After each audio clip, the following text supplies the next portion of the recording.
It's Brett. Happy Sunday. I think it's the 18th or 19th, something like that. I just finished grading your first papers, everybody's first paper.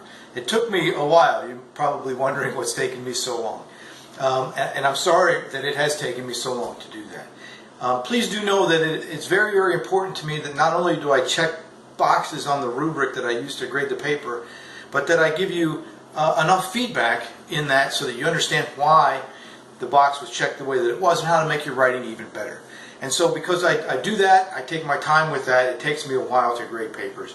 I'm sorry that it's taken about a week, but you should all have your papers back. You should be able to see the feedback that's in there, and I wanted to take just a minute to let you know that they're done, the feedback is there, and some general observations about papers sort of overall.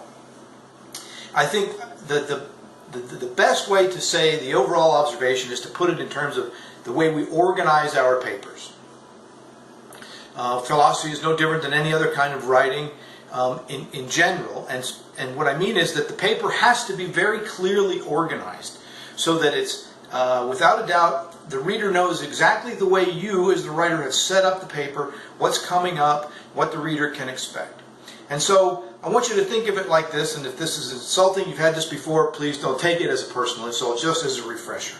So when we think about organizing our paper, we think in three parts. There are three parts to a paper, any paper, whether it's a 3-page paper, a 5-page paper, or a 100-page paper. It has only three parts. It has an introduction, it has the body of the paper, and it has the conclusion.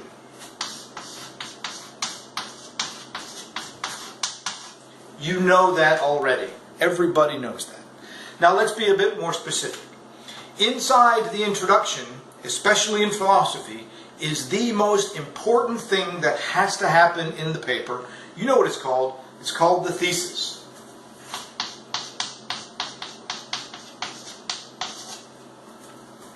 The thesis is to a philosophy paper kind of like a foundation is to building a house. It has to be solid. It has to be very clearly laid out. Think of the foundation. If the guys come in for construction and they don't know where the pipes are for the bathroom, they'll put the bathroom in the wrong spot. So it has to be very clearly laid out, specific enough to give people who show up an idea of what's coming up. Here is an example. A lot of people did this. This is just in general. So in this paper, I will discuss Plato's 4 stages of the cave. Well, as a thesis statement, it's not very specific. It's not specific enough at all. Here's another one. In this discussion, I will explain. Not specific enough, not detailed enough. First, don't tell me that you're about to tell me something. In this paper I will, or in this discussion I will. Just get to the point. If the point of your paper is Plato's 4 stages in the cave, then just say that. Plato's cave, or the 4 stages in Plato's cave, that then is what we call the main idea. And it's in the thesis.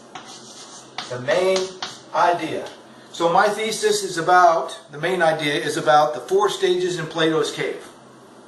Okay, the next part of my thesis has to be a specific claim about what I'm saying about the main idea. Perhaps I'm trying to relate it to my own personal life. The 4 stages of Plato's allegory of the cave, main idea, are directly related to my own life. Okay, that's better, but it's still not specific enough. How is that related to my own life? Maybe in my own life I grew up in a small town. I didn't leave that small town until I joined the military, seems to be a common theme. And then after I was in the military, I went home and people treated me differently. So maybe I want to say that the 4 stages in Plato's allegory of the cave perfectly represent my own journey from small town America to the army where my horizons were expanded and subsequent return to my family where I wasn't accepted. Or something like that, something specific like that. Your thesis gives the main idea of the paper and then the so what about that main idea. Maybe you just want to focus on the first stage or the second stage. At any rate, your thesis has to have the main idea and then the so what about the main idea in the paper. And it is in the introduction, it's usually in a philosophy paper, the end of the introduction. And the introduction has to do what every other introduction and every other piece of writing does. It has to capture your reader's attention. It has to have a hook. It has to have an interesting story that draws the reader in. One sentence that's just the thesis doesn't do that. So you have some creative license to start your paper with some interesting story that builds up and leads to that thesis. Plato's 4 stages of the cave perfectly represent my own journey out of the small town America and into the military. That's a perfectly acceptable introduction and thesis statement. Next, the body of your paper. The body of your paper, think like 3 things. We generally had to say like 3 things. And think of those as paragraphs. Or if you want, 2 paragraphs for a thing. So let's say, in the perfect example, the 4 stages of Plato's allegory of the cave perfectly represent my own journey from small town America to the military. Okay, the cave stages was the first thing I just said. Journey from small town America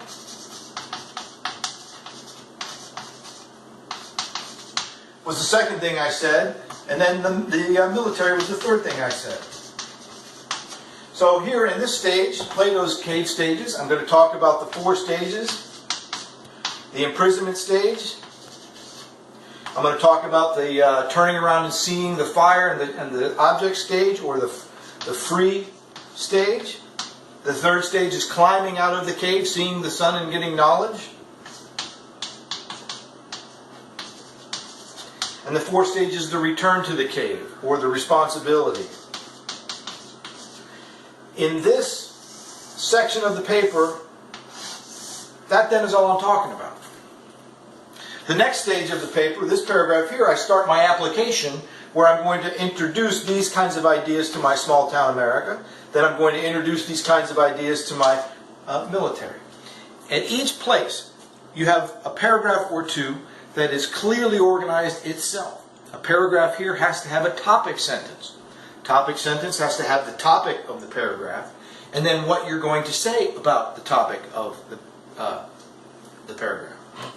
And then you finish with a conclusion in which you introduce no new information. I don't want to hear anything new about popcorn. I don't want to hear anything new about Uncle Ted or the car that you got for your birthday in the conclusion that wasn't already discussed in the paper. So you'll see a lot of these kinds of comments about organization sort of generally play out in the feedback that you get. The last thing I'll leave you, not related to organization, is about evidence. 2 things about evidence to bear in mind. First one, what to include, and the second thing is how to include it. A lot of people lost a lot of points on the paper because they didn't include textual support in the paper.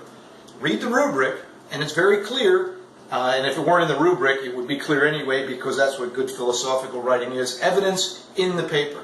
If you're going to talk about Plato's 4 stages, you have to cite Plato. You have to put in your paper, in the body of the paper, 1 or 2 lines from his passage to support whatever it is you've said is important about that stage. Plato has to be in the paper for textual support. That's part of what to include. Always include the primary source and cite it in the paper. How do you do that? Well, it's APA format. There's a proper way to do that, both in line, where the periods go and where the parentheses go and that sort of thing, and then in the works cited page, which has to also be included. So for a lot of folks, we got sort of high D's, low C paper because we didn't have the textual support, we didn't have the citations, we didn't have the references. If you had had that stuff, they would have been B papers. So make sure we do that for paper number 2. We'll recover some of those points as we go, and always make sure to do a careful edit so you don't lose points for things like word and sentence level construction. So read your feedback. If you have questions about anything that I have said or offered you, please let me know. Shoot me a note, and I'll try to be even more specific as we go. So have a great week. Looking forward to week 5 discussion posts, and we'll see you later. Thanks.